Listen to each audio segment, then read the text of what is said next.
Naam, karibu mtazamaji wa EATV katika Kurasa, dakika chache za kukupekulia machache kati ya mengi yaliyofika mezani kwetu kwa hii leo. Tuanze kupekua kurasa kwa hili. Baadhi ya madereva magari na wakazi wa mtaa Bukina uliopo Makumbusho jijini Dar es Salaam nchini Tanzania wameiomba serikali ya mtaa huo kuweka miundombinu ya kupitisha maji ikiwemo mifereji ili kuepuka magari yanayopita katika mtaa huo kuzama. Wakizungumza na Kurasa leo hii jijini Dar es Salaam, wakazi hao wamesema tatizo hilo ni la muda mrefu na serikali imekuwa haichukui hatua zozote, ikizingatiwa kwamba kwa sasa kumekuwa na mvua zinazonyesha katika jiji la Dar es Salaam na kusababisha maji kutuama katika barabara ya mtaa huo.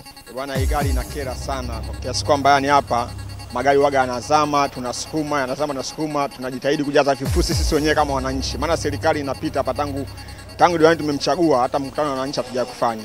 Kwa hiyo tunajaza yenyewe, kifusi hakitoshi, kinasombwa tena na maji. Matokeo yake sasa hivi kuna bomba la Dawasco lilikuwa liko chini sana kutoka kwenye barabara, lakini mpaka kwenye bomba la Dawasco limefika na limepasuka tena. Siku za kawaida panakuwa na mabonde ambao hayana maji. Lakini mvua ikipiga kidogo tu, sio mvua kubwa, lakini unakuta maji yamejaa mpaka basi. Bajaji kwa kifupi zinakuwa na ikifika hapa zinazima kwa sababu bajaji si ndogo kwenda chini, kwa hiyo zinakuwa zinazima. Umeona bwana? Na hamna bajaji na barabara yoyote zidi ya kupita hapa, kupita wakati kwenda Makumbusho, kwenda wapi Mwenge, unapita njia hii. Sasa nini wito wako kwa serikali ya mtaa? Mimi nachoomba serikali ya mtaa tusaidie tu kwa kipande hiki na barabara zote, sio kipande hiki tu, barabara zote tusaidie kuwekea vizuri mazingira, hata sisi tufanye kazi kwa fresh kabisa bila matatizo yoyote. Tuendelee na Kurasa. Wizara ya Maliasili na Utalii nchini Tanzania hatimaye imetoa uamuzi kuhusu mzozo wa pori tengefu la Loliondo lenye ukubwa wa kilomita za mraba 4,000 kwa kuamua kuligawa eneo hilo katika vipande viwili. Akitangaza uamuzi huo jijini Dar es Salaam leo, Balozi Hamis Kagasheki amesema kuwa eneo lenye ukubwa wa kilomita za mraba 2,500 litatumiwa kwa matumizi ya kijamii na kilomita 1,500 zilizosalia zitaendelea kubaki kama pori tengefu lililo chini ya usimamizi wa serikali. Serikali imeamua kwamba katika hizo kilomita za mraba 2,500 tutazitoa kwa wananchi na zitakuwa ni village area, tuseme ni vijiji. Lakini kilomita za mraba 1.5 zitabaki serikalini, na ndio humo kuna vyanzo vya maji, mazalia ya wanyama, mapitio ya wanyama pia, yani ile migration.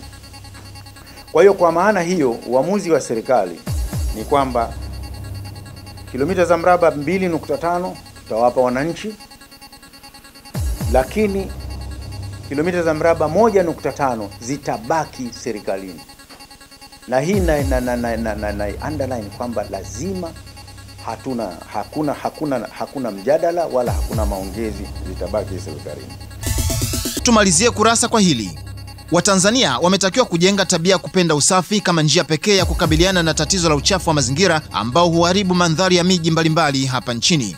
Meya wa Manispaa Ilala mstahiki Jerry Silaa amesema hayo leo jijini Dar es Salaam wakati alipokuwa akikabidhiwa kitendea kazi cha kufanyia usafi kutoka taasisi isiyo ya kiserikali ya Nipe Fagio kwa lengo la kuendesha kampeni ya usafi wa mazingira katika manispaa hiyo. Sasa tunachofanya sisi ni kila eneo lina mpango wake na mkakati wake. Sasa kama sio tunazindua Nipe Fagio, tulikuwa pale Kivukoni Ocean Road kusafisha ufukwe. Sasa ile fukwe inaangukia kwenye loti ya mjini kati. Kwa inakuwa ni imetoa mchango kwenye ule mpango uliokuwa mjini kati wa kushauri maeneo katika hali ya usafi. Kwa tukiwa na zoezi lingine tunaenda kwenye eneo lingine, labda tuseme tunaenda kwenye soko la Buguruni. Sasa kwenye soko la Buguruni maana tunaenda kwenye kata ya Buguruni, na kwenye mpango wa masoko ambao nao upo, tutakuwa tunaenda kuongeza nguvu katika kuhakikisha zoezi hili linakuwa linakamilika. Kwa hiyo sisi tumeanzisha hii foundation ya Nipe Fagio kwa sababu gani? Sio kwamba sisi tufagie jiji letu au mazingira yetu, lakini tuingize wadau wengi. Yaani kila mtu aone kwamba ni responsibility yake kuweka sehemu yake safi. Sisi wote tukiweka sehemu zetu safi, jiji letu na mazingira yetu yatakuwa safi. Tumekufungulia na kukufungia Kurasa kwa hayo machache kati ya mengi yaliyojiri hii leo. Kesho je, kuna nini? Tafadhali usikose kuangalia Kurasa. Kwa niaba ya wote walioshiriki kukuletea Kurasa kwa leo, jina langu ni Kenneth Kidago Lianga. Tunakutakia wakati mwema na endelea kuangalia vipindi bomba na makini hapa EATV.